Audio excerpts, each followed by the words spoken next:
Hello friends, welcome to my channel.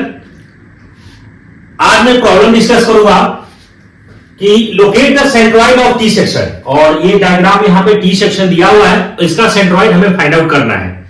Friends, ये बहुत ही important है, ये डायरेक्टली यूनिवर्सिटी एग्जामिनेशन में पूछा जाता है। बेसिकली ये इंजीनियरिंग स्टूडेंट्स के लिए बहुत ही इंपॉर्टेंट है, तो आप इसको सावधानी से करना है। तो यहां पे देखिए, इस डायग्राम में देखने का मिल रहा है, ये टी सेक्शन बना हुआ है। तो सबसे पहले आपको क्या करना है, फर्स्ट स्टेप में इसमें रेफरेंस एक्सिस हमें एज्यूम करना है। तो यहां पे हमने क्या कर दिया, यहां पे एक रेफरेंस एक्सिस हमने ये ले लिया। आपको लिखना है एग्जाम के अंदर कि हमने रेफरेंस एक्सिस एक ये ले लिया, और आप दूसरा जो रेफरेंस एक्सिस मैंने लिया है वो यहां पे ये लिया है। इसको हम लोग दिखाएंगे यहां पे कि रेफरेंस एक्सिस एक ये लिया हुआ है, ठीक है।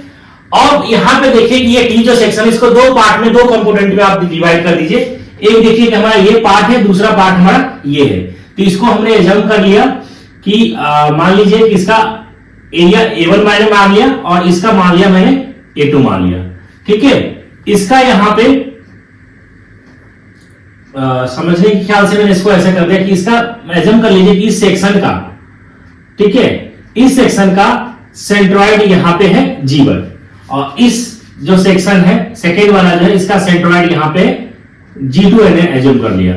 और पूरे सेक्शन का, पूरे जो सेक्शन जो यहां पे जो टी दिखाई दे रहा है, इस पूरे सेक्शन का जो सेंट्रॉइड है, या इसको आप सेंटर ऑफ ग्रेविटी बोले, तो यहां पे इसका मैंने एज्यूम कर लिया कि यहां पे क्या है, G है। तो यहां से ये जो डिस्टेंस है यहां पे x बार हमें कैलकुलेट करना है, और इस रेफरेंस एक्सिस से, ठीक है, ये जो हमें कैलकुलेट करना है, ये हमें क्या करना है, आप यहां ही लिख दीजिए, ये हमें क्या करना है, y बार करना है, ठीक है। इसको आप इधर ही लिख दीजिए, यहां से यहां हमें क्या करना है, कैलकुलेट y बार, ठीक है। यहां रेफरेंस एक्सिस से ये x बार हो गया, और इस रेफरेंस एक्सिस से ये y बार हो गया। ये हमने एज्यूम कर लिया कि इसका सेंटर ऑफ जो ग्रेविटी है वो कहां पे, यहां पे, इसको G से ही नोट कर लिया। अब हम लोग क्या करेंगे, इसको स्टेप बाय स्टेप सॉल्व करेंगे। तो सबसे फर्स्ट वाले पार्ट के अंदर हम लोग यहां पे क्या कर रहे हैं कि एरिया कैलकुलेट कर रहे हैं। अगर एरिया की बात करें तो फर्स्ट वाले के अंदर एरिया कितना हो जाएगा, लेंथ इनटू विड्थ, यही होता है। तो देखिए यहां पे 100 दिया हुआ है और ये 20 दिया हुआ है। ऑल डायमेंशन जो है आपका mm में दे रखा है। तो यहां पे कितना हो जाएगा, 100 इंटू 20, यहां पे हो गया आपका 20,000 mm², ठीक है। अब हम लोग निकालेंगे x1 निकालेंगे। तो x1 हमें क्या निकालना है, इसका फर्स्ट वाले की बात कर रहा हूं, अभी हम इस कंपोनेंट पार्ट का बात नहीं कर रहे, अभी हम लोग क्या कर रहे हैं, फर्स्ट वाले की बात कर रहे हैं। तो यहां से रेफरेंस एक्सिस हमारा ये है, तो x1 हमें निकालना, तो x1 क्या हो जाएगा, इसका हाफ। तो टोटल का क्या करेंगे, इस ये यहां से यहां टोटल आपका निकालेंगे तो कैसे निकलेगा आपका, 100 डिवाइडेड बाई 2, तो ये हमारा निकल करके आ गया 50 mm। अब हम लोग निकालेंगे, क्या निकालेंगे, y1 निकालेंगे। y1 किसका निकालना है, इस रेफरेंस एक्सिस से हमें देखना है, किसका, इसका y1 निकालना है। तो यहां से ये डिस्टेंस कितना है, यहां पे 100 है, तो आपको 100 लिखना है, 100 प्लस किसका, इसका हाफ करना है, ठीक है। इस रेफरेंस एक्सिस से ये तो डिस्टेंस ऐड कर लिया, और हमें कितना, किसका हाफ करना है, इसका। तो 20 डिवाइडेड बाई 2, 20 डिवाइडेड बाई 2, ये कितना होगा, 110, ये कैलकुलेट हो गया।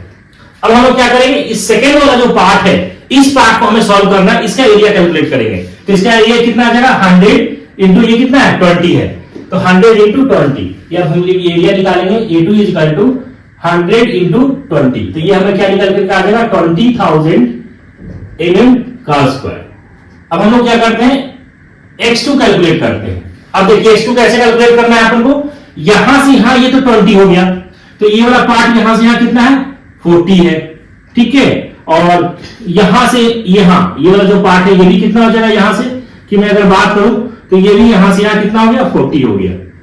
अब हमें क्या करना है, ये तो 40 हो गया, तो आप यहां पे लिख दीजिए 40 प्लस हमें इसका हाफ करना है, ये कितना हो जाएगा, 20 डिवाइडेड बाई 2, तो ये टोटल कितना हो गया, 50 mm हो गया।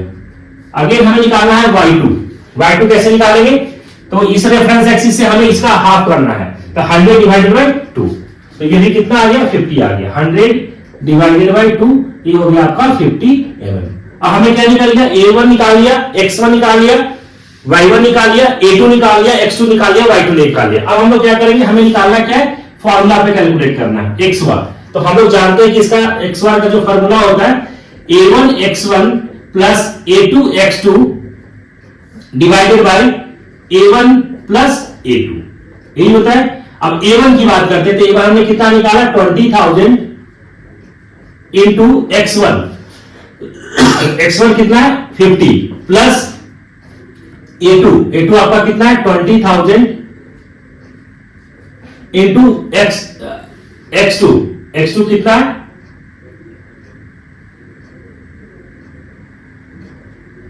X2 है आपका 50 है, ठीक है, divided by A1 plus A2, और A1 आपका देखिए कितना है 20,000 प्लस 20,000, ठीक है। इसको आपका आप सॉल्व करेंगे तो यहां से आपको सॉल्व करने पे आ जाएगा, आप इसको कैलकुलेट कर लीजिए तो यहां से आपको आ जाएगा 50 mm आ जाएगा, ये आ जाएगा 50 mm आ जाएगा।